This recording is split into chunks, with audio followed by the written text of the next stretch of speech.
सदनम आदेश, गुरुजी को आदेश, मेरे माता पिता को आदेश। तर मित्रांनो, आज आपण बघणार आहोत आदेश या महाशब्दाचा अर्थ। नाथ संप्रदायामध्ये आदेश या शब्दाला नवनाथांनी फार महत्वाचे स्थान दिलेले आहे।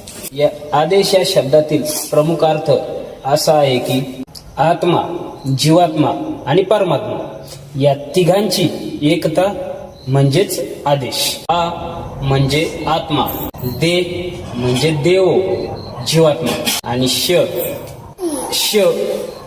म्हणजे शिवरूप परमात्मा।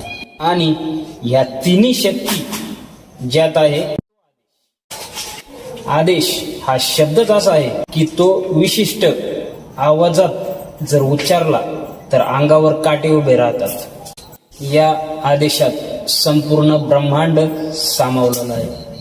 म्हणूनही आजही या पवित्र शब्दाला नाथपंथामध्ये जास्त बहुमान आहे।